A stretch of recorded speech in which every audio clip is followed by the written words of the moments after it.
Halo teman-teman, terima kasih telah mengklik channel ini. Melalui channel yang sederhana ini, kami membagikan kisah-kisah Buddhis dan inspirasi yang mungkin Anda suka dan menginspirasi hidup Anda. Baiklah, mari kita mulai.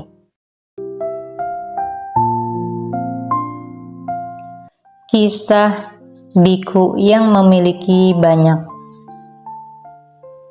Khotbah ini disampaikan oleh sang guru ketika sedang berdiam di Jetavana tentang seorang biku yang memiliki banyak.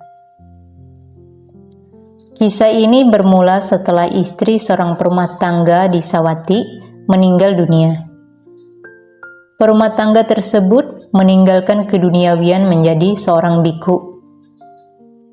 Ketika ia bertahbis menjadi seorang biku, ia membuat sebuah kamar, dapur, serta gudang untuk dirinya sendiri. Dan setelah mengisi penuh gudang dengan mentega cair, madu, minyak, dan kebutuhan lainnya, meskipun telah menjadi seorang biku, ia memanggil para budaknya sendiri, menyuruh mereka untuk memasak makanan yang dikehendakinya dan memakan makanan tersebut. Ia memiliki banyak barang kebutuhan, memakai satu jubah lengkap pada malam hari dan satu set jubah lainnya pada siang hari. Ia tinggal bersebelahan dengan wihara. Suatu hari, ketika ia sedang menjemur jubah dan tempat tidurnya, beberapa orang biku yang sedang berjalan mencari tempat penginapan melihatnya dan bertanya kepadanya, "Barang kebutuhan milik siapakah ini, Awuso?" "Itu semua milik saya," jawab biku itu. "Awuso, sang Bhagawa mengizinkan seorang biku untuk hanya memiliki 3 buah jubah. Tetapi meskipun telah meninggalkan keduniawian dan menjadi seorang biku pada masa seorang Buddha, kamu malah merasa tidak puas dengan memiliki barang kebutuhan yang sangat banyak." Setelah berkata demikian, mereka membawanya pergi menemui sang guru dan melaporkan permasalahan tersebut kepada beliau dengan berkata, "Bhante, ia adalah seorang biku yang memiliki banyak sekali barang kebutuhan." Sang guru bertanya kepadanya, "Biku, apakah laporan tentang kamu itu benar?" "Ya Bhante, semua itu memang benar. Meskipun saya telah mengajarkan bahwa seseorang hendaknya merasa puas walaupun hanya memiliki sedikit barang kebutuhan, mengapa kamu malah memiliki begitu banyak barang kebutuhan?" Karena merasa marah terhadap hal ini, biku itu berseru, "Baiklah kalau begitu, saya akan pergi berkeliling dengan cara seperti ini." Setelah melepas jubah luarnya, ia berdiri di tengah pertemuan tanpa memakai jubah. Sang guru terus menasehatinya dengan berkata kepadanya, "Tidak diragukan lagi, biku, pada masa lampau kamu telah menjaga rasa malu dan takut untuk berbuat jahat. Bahkan ketika kamu terlahir sebagai sesosok dewa air, kamu berdiam diri selama 12 tahun dalam upaya menjaga rasa takut dan rasa malu untuk berbuat jahat. Mengapa sekarang, setelah meninggalkan keduniawian dan menjadi seorang biku pada masa seorang Buddha yang mulia, kamu malah melepas jubah luarmu, membuang rasa takut dan malu berbuat jahat, dan berdiri seperti itu di tengah perkumpulan?" Ketika para biku mendengarkan perkataan sang guru tersebut, ia kembali memiliki rasa takut dan malu berbuat jahat. Memakai kembali jubah luarnya, memberikan penghormatan kepada sang guru, dan duduk dengan penuh hormat di satu sisi.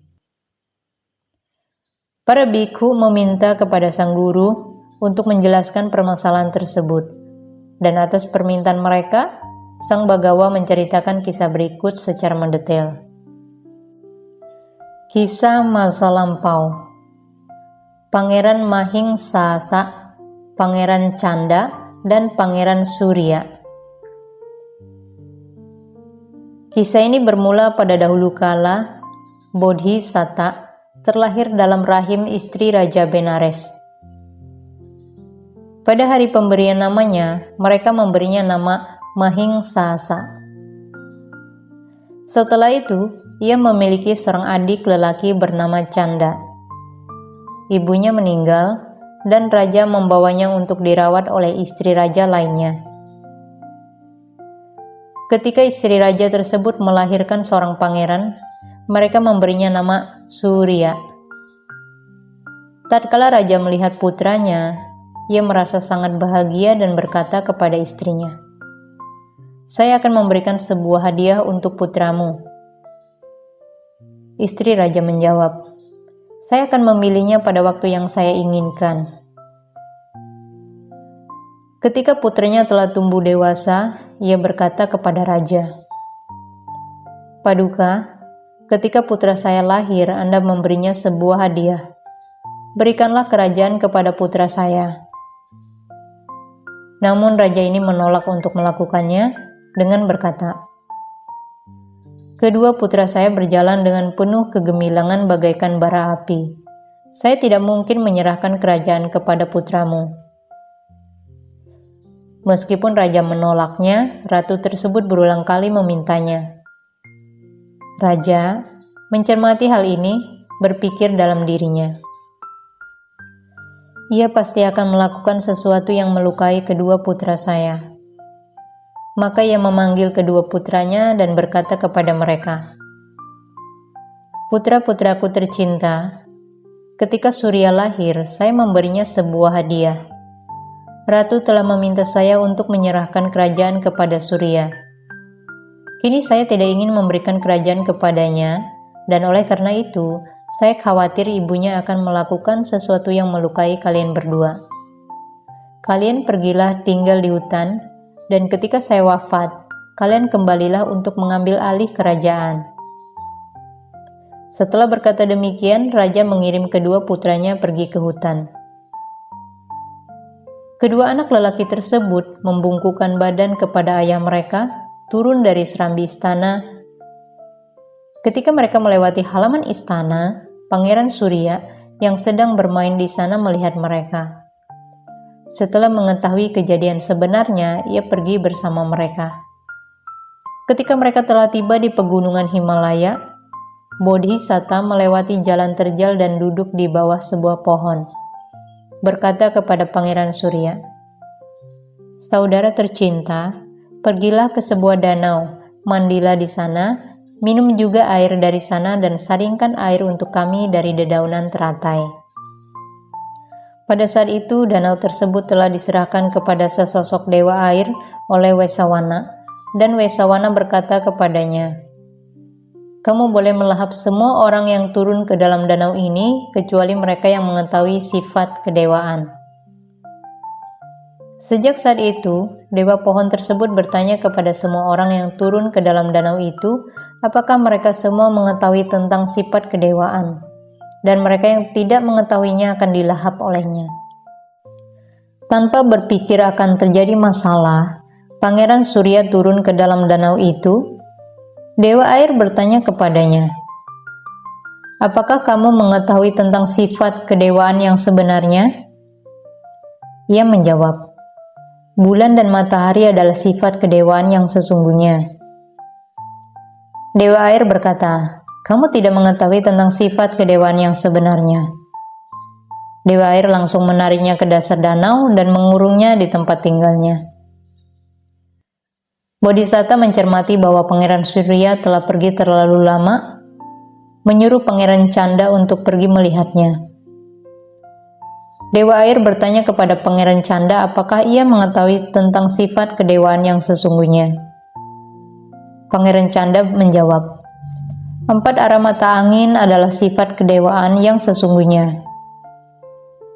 Dewa air juga menariknya ke dasar danau dan mengurungnya di tempat yang sama. Bodhisatta mencermati bahwa Pangeran Canda telah pergi terlalu lama, berpikir dalam dirinya, pasti terjadi sesuatu. Dan ia sendiri langsung pergi ke danau. Setelah mencermati bahwa jejak kaki kedua orang itu menuju ke arah danau, ia menyimpulkan bahwa danau ini dihuni oleh sesosok dewa air. Ia langsung bersiaga dengan pedangnya, mengambil busur panah, dan berdiri sambil menunggu. Ketika dewa pohon melihatnya tidak turun ke dalam danau, ia menjelma menjadi seorang penebang kayu, mendekat dan berkata, "Sobat, kamu pasti lelah karena perjalanan. Mengapa kamu tidak turun ke dalam danau ini, mandi di dalamnya, meminum airnya, memakan bonggol dan sebatang teratai, serta merangkai bunga-bunga?" Seketika Bodhisatta melihatnya, ia menyadari bahwa ia adalah sesosok raksasa. Maka ia berkata kepadanya, "Kamulah yang telah menculik kedua adik saya." "Ya," kata raksasa itu, "saya yang melakukannya." "Mengapa kamu berbuat seperti itu?" "Saya menangkap semua orang kecuali mereka yang mengetahui tentang sifat kedewaan yang sesungguhnya." "Tetapi apakah kamu memang ingin mengetahui sifat kedewaan yang sesungguhnya?" "Ya," jawab Dewa Air, "saya ingin mengetahuinya." "Saya akan memberitahukan dirimu." "Baiklah kalau begitu, beritahukan kepada saya." "Saya tidak dapat memberitahukanmu ketika tubuh saya belum bersih." Raksasa itu segera memandikan Bodhisatta, memberinya air minum, meriasnya dengan perhiasan indah, dan membantunya menaiki dipan di tengah paviliun yang megah. Ia sendiri duduk di bawahnya, kemudian Bodhisatta berkata kepadanya, "Dengarkan dengan baik." Setelah berkata demikian, ia mengucapkan bait berikut ini. "Mereka yang memiliki rasa malu dan takut berbuat jahat, mereka yang berpandangan benar, mereka yang baik dan jujur di dunia ini, merekalah yang disebut sebagai dewa." Ketika raksasa itu mendengar khotbah tersebut, ia menjadi berkeyakinan kepada Bodhisatta dan berkata, "Wahai orang bijak, saya percaya denganmu. Saya akan mengembalikan salah satu adikmu. Manakah yang harus saya kembalikan?" "Kembalikan adik saya yang paling bungsu." "Wahai orang bijak, hanya kamu seorang yang mengetahui tentang sifat kedewaan yang sesungguhnya. Tetapi sifat kedewaan apa yang tidak kamu jalankan? Mengapa kamu berkata seperti itu?" "Karena dengan meninggalkan adikmu yang paling tua dan meminta saya untuk mengembalikan adikmu yang paling bungsu, kamu malah tidak menghargai adikmu yang paling tua." "Raksasa, saya bukan hanya mengetahui tentang sifat kedewaan yang sesungguhnya. Saya bahkan telah menjalankannya. Kami memasuki hutan ini hanya karena adik bungsu saya, karena ibunya meminta ayah kami untuk menyerahkan kerajaan kepadanya. Dan ketika ayah kami menolak untuk memberikannya, untuk menjamin keselamatan kami, ayah kami mengizinkan kami untuk berdiam di dalam hutan dan pangeran itu mendampingi kami. Jika saya pulang dan berkata, 'Sesosok raksasa telah melahapnya di dalam hutan,' maka tidak ada seorang pun yang akan mempercayai saya. Oleh sebab itu, karena takut dimarahi, saya meminta kamu untuk mengembalikan dia seorang kepada saya." Raksasa itu mempercayai Bodhisatta dan berkata kepadanya, "Bagus, wahai orang bijak, kamu memang mengetahui tentang sifat kedewaan yang sesungguhnya." Setelah berkata demikian, raksasa itu membawa kedua orang saudaranya dan mengembalikan mereka kepada Bodhisatta.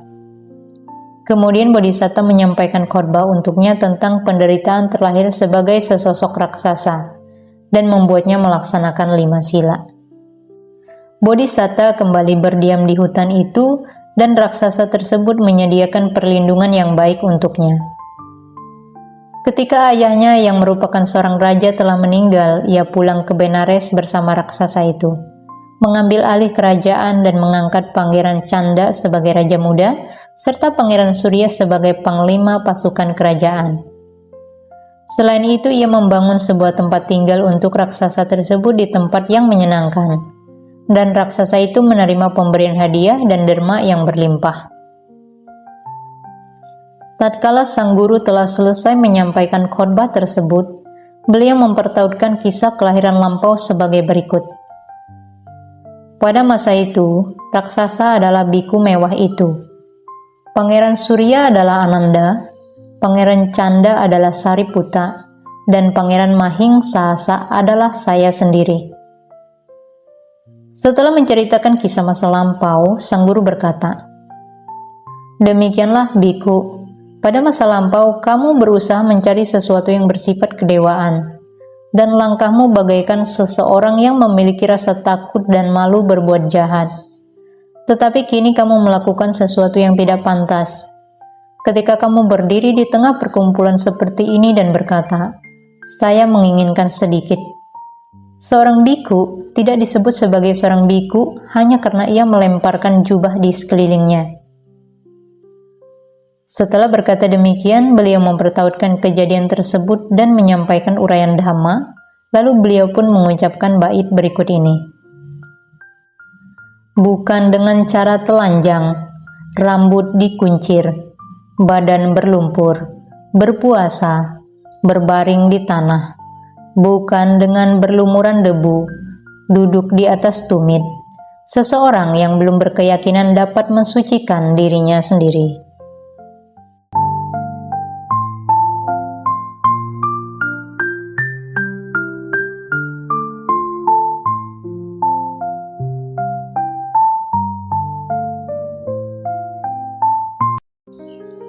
Demikianlah teman-teman akhir kisah ini.